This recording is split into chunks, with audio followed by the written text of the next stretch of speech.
Wi-Fi is just everywhere. It's in our homes, our favorite coffee shops, airports. It's basically the invisible plumbing of our entire modern world. But all of that incredible convenience, it comes with a hidden cost. A constant, invisible battle being fought in the airwaves all around us. So let me ask you a question. How safe is the air around you? And I'm not talking about pollution here. I'm talking about your data flying right through it. Every single time you connect, you're making a choice for convenience. But are you accidentally sacrificing security? That's the big question we're going to dive into. Okay, so to really understand this battle, first we have to understand the battlefield. In this first part, we're going to look at the very nature of wireless communication and find out why its greatest strength is also, well, its biggest weakness. Think about the difference here for a second. A physical cable is tucked away, right? It's buried in a wall or underground. But wireless data, it's just broadcast out into the open air for anyone and everyone to hear. And that means anyone with the right gear can potentially listen in. This right here is the fundamental vulnerability of going wireless. This quote, man, it just hits the nail on the head. Network security is the classic weakest link in the chain problem. It doesn't matter if you have 10 layers of amazing protection. If just one device or one connection or one tiny protocol is vulnerable, the whole system can come crashing down. So knowing these vulnerabilities are out there, how do attackers actually use them? Let's crack open an attacker's playbook and break down the common strategies they use to turn those open airwaves into an open door for themselves. Generally speaking, threats really come in two main flavors. Over on the left, you've got your passive attacks. This is basically digital eavesdropping.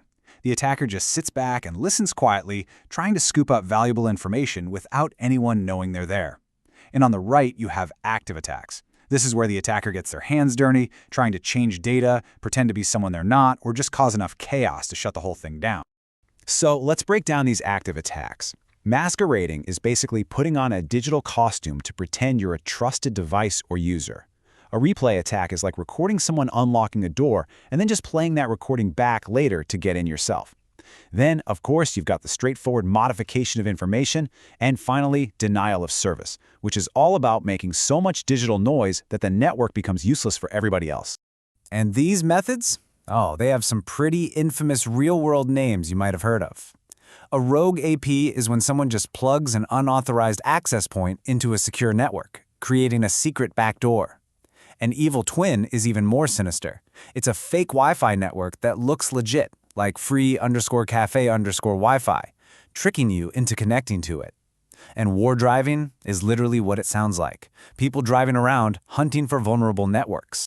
Now, this all sounds pretty scary, I know. And way back in 1997, the folks who created the very first Wi-Fi standard, IEEE 802.11, they knew this, and they tried to build in some defenses. So let's take a look at this first generation of security, the original and very flawed heroes of our story. The original security toolkit was basically a three-pronged defense. First, you had authentication, using the network name, the SSID. Second was access control, using a device's unique hardware ID, its MAC address, to work like a guest list. And third, there was encryption, using a protocol called WEP to scramble all the data so no one could read it. MAC filtering is a great concept, at least on paper. Think of it just like a bouncer at a really exclusive club. Your device's MAC address is your ID, and if your name's not on the list, you are not getting in. It was designed to be a really simple way to control exactly which devices could and couldn't join the network. And then there was WEP, the big one, Wired Equivalent Privacy. The name tells you everything you need to know about its goal. The whole idea was to make a wireless connection just as private as if you were plugging in a physical cable. And it did this using a single, shared secret key that everyone used to encrypt and decrypt all the traffic. A bouncer, a secret password, and a secret code. Sounds like a decent plan, right? Well, as attackers very quickly figured out, these walls were basically made of paper. Now we get to the climax of the story, how each one of these defenses was systematically torn down. So, that first line of defense was the SSID, the network's name. And some people thought, hey, what if I just hide the network name? Then attackers won't even find me. The logic was kind of like taking the address number off the front of your house. If they don't know the address, they can't find you. Simple enough? But here's the fatal flaw. The network name is still broadcast in the clear every single time a legitimate device tries to connect. All an attacker has to do is listen patiently, and eventually they'll see it plain as day. This is a textbook case of security through obscurity, which, as any security expert will tell you, is really no security at all.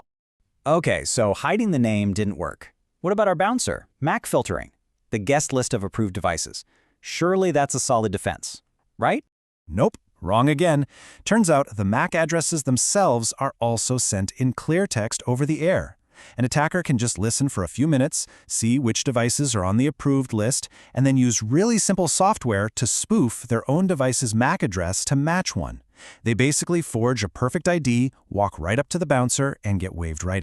With the first two defenses totally useless, everything, I mean everything, rested on WEP encryption. And WEP? Well, it was a complete house of cards. The encryption keys were way too short, making them easy to guess. The exact same key was shared with every single user, so if one person was compromised, everyone was. And worst of all, its core design had huge mathematical flaws that created patterns an attacker could use to crack the key, sometimes in just a few hours. So with WEP completely and totally broken, the entire security foundation of Wi-Fi was just shattered. The industry had to scramble to come up with a solution. And this brings us to our final act, the story of how a much stronger standard rose from the ashes of WEP's failure.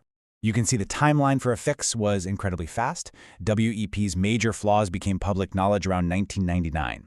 After a few failed attempts at quick fixes, the pressure was really on. And finally, in late 2003, the Wi-Fi Alliance introduced a true replacement, Wi-Fi Protected Access, or as we all know it, WPA.